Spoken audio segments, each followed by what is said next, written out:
Christian, let's start our day at the church, Zoe suggested with a warm smile. Christian, in agreement, settled into the car and cast an affectionate glance at his beloved wife, Zoe. Throughout their 9 years of marriage, they had fervently attempted to conceive a child, enduring a series of tests and disappointments along the way. Zoe, understandably, grappled with intense anxiety and shed countless tears throughout their journey. However, she remained resolute in her refusal to consider adoption, steadfast in her belief that bearing a child was her innate duty and destiny as a woman. She saw no alternative path forward in life. Eventually, Zoe reached a pivotal decision. She resolved to seek solace and guidance at the church through prayer, despite her prior infrequent visits to the place of worship during her childhood with her parents.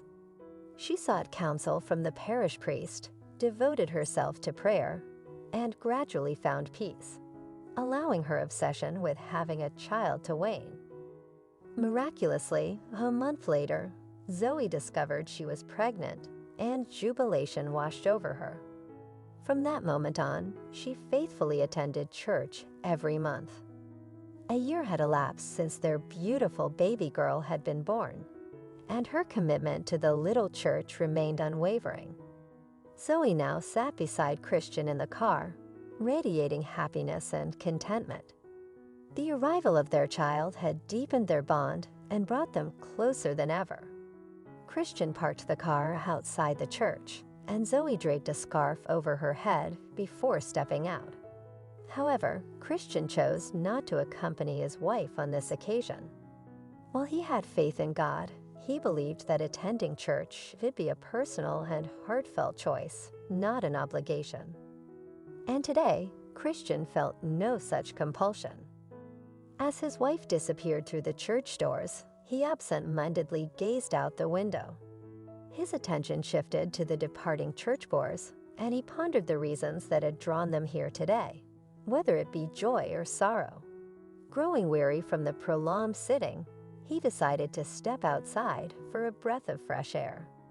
Wandering around the church grounds, Christian's gaze suddenly fell upon a man clad in tattered clothing. Sporting a shaggy beard and a black knitted cap, the unmistakable appearance of a homeless individual. In his hands, the man held an alms cup, surrounded by a jumble of rags and what appeared to be a makeshift blanket on a cart. The homeless man sat silently, unobtrusively, and sporadically received small, uncertain coins from passersby. This sight captivated Christian, a departure from his usual indifference toward those less fortunate. Christian had long held the belief that there was invariably a path out of any predicament, and if individuals chose such a life, it was a reflection of their own choices. Yet, since the birth of their child, he had grown more charitable and compassionate, frequently contributing to alms and charitable causes. His attention remained fixed on the homeless man. A woman slipped a dollar bill into the man's cup, and the homeless man attempted to muster a smile, though it seemed feeble. Unperturbed, the woman continued on her way, while the homeless man gingerly stashed the bill in his pocket. At that moment, Christian noticed that the man possessed long, graceful fingers, reminiscent of a musician. It led him to speculate that this man may have once pursued a creative path before finding himself on the streets, succumbing to an unexpected twist of fate.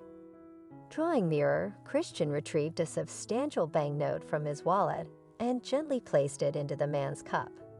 He had intended to depart, but suddenly, the homeless man spoke in a deep, resonant voice that arrested Christian's attention. Gratefully, the man expressed his thanks for the generous contribution, assuring Christian that he would use the money for sustenance, not for alcohol. Then the homeless man divulged another detail.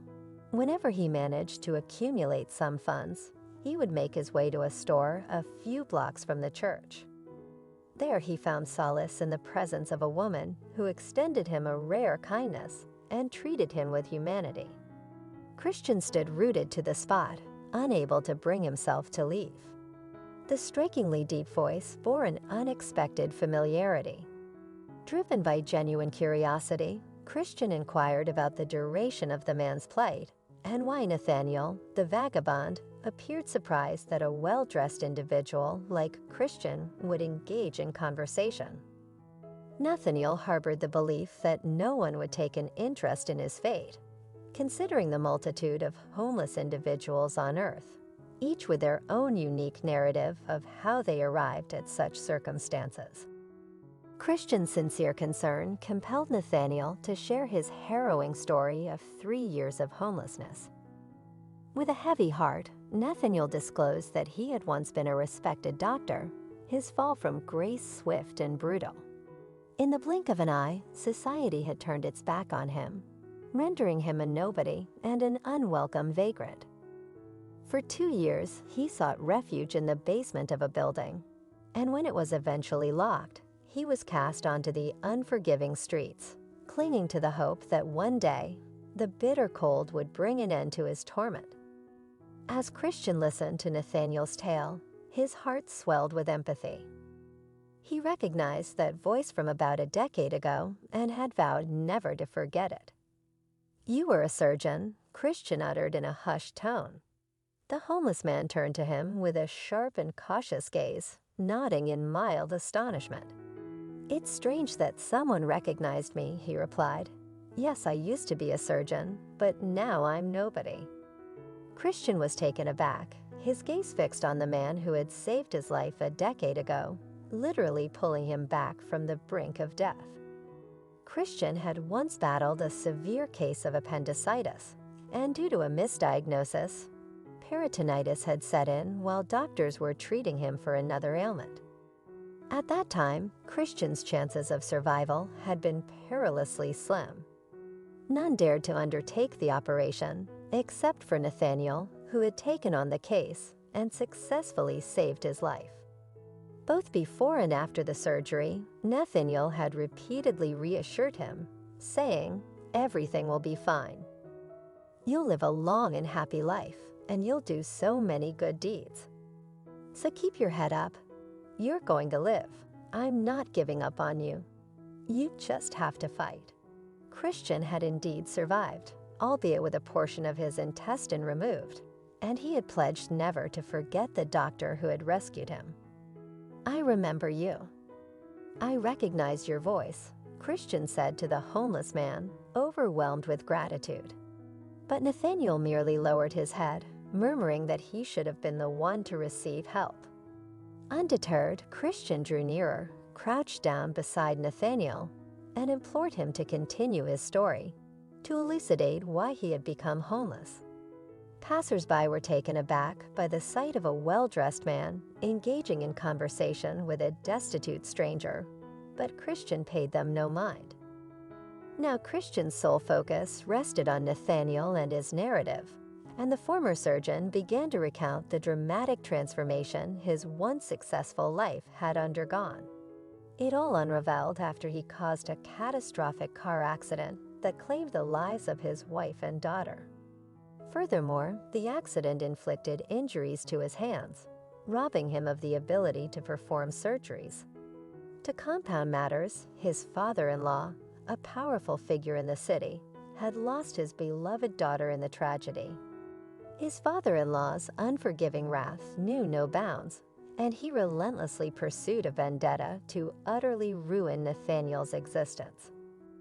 The man found himself stripped of everything: family, career, friendships, relegated to obscurity, and rendered superfluous, bereft of any means of sustenance.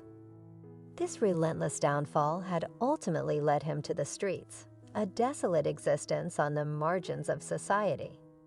Christian listened intently, tears streaming down his cheeks, as he whispered in a quivering voice, "I promise I won't leave things like this. I promise to explore every avenue to help you. In return, promise me you'll still be here tomorrow. I just need time to figure things out, and tomorrow I'll return. Do you promise?" A faint smile graced the homeless man's lips as he responded, "I'm grateful that I could help you once. It means that my life hasn't been entirely in vain. But now I can offer you nothing more. You've stirred up memories I'd rather forget. So thank you, of course, but allow me to attend to my own affairs, and please don't waste your time on me. It's all in vain. I deserve this fate. My wife and daughter perished because of me, and I have no place among ordinary people. I don't deserve it, Nathaniel protested, but Christian would not entertain any objections. He firmly believed in second chances for everyone and couldn't bear to leave a man in distress, especially someone who had not only saved his own life, but had also contributed to the well-being of countless others. Christian insisted that Nathaniel wait for him at the church the following day. With a warm handshake, he bid farewell to the somewhat embarrassed man and made his way back to the car where Zoe was already seated. Zoe had observed her husband engaged in a lengthy conversation with the homeless man, and when Christian informed her that he had just encountered the surgeon who had saved his life many years ago and relayed Nathaniel's heartbreaking tragedy, Zoe was deeply moved, her eyes brimming with tears. Christian could sense his wife's profound concern for the homeless man. Zoe didn't yet know, but he felt compelled to share the idea that had suddenly sprung to mind. He harbored some trepidation, but believed that his wife would undoubtedly support him in this endeavor, and he was not mistaken. The following day, Christian returned to the church, where the biting cold and falling snow prevailed. Nathaniel sat in the same spot, huddled against the chill. Christian engaged in a lengthy conversation with him, during which it became evident that Nathaniel was initially opposed to the idea presented to him. He repeatedly shook his head, but after much persuasion, he eventually relented. As Christian ushered Nathaniel into the car, onlookers watched in astonishment at the unexpected turn of events. It was perplexing for many to comprehend why anyone would extend their hand to help a homeless man.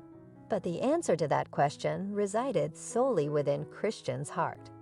With care and compassion, Christian settled Nathaniel into his one-bedroom apartment, an inheritance from his grandmother.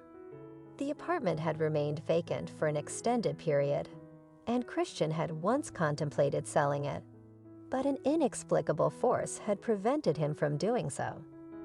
Now it had become Nathaniel's new home. Christian assisted Nathaniel in regaining his self-presentation and aided him in the process of recovering his essential documents.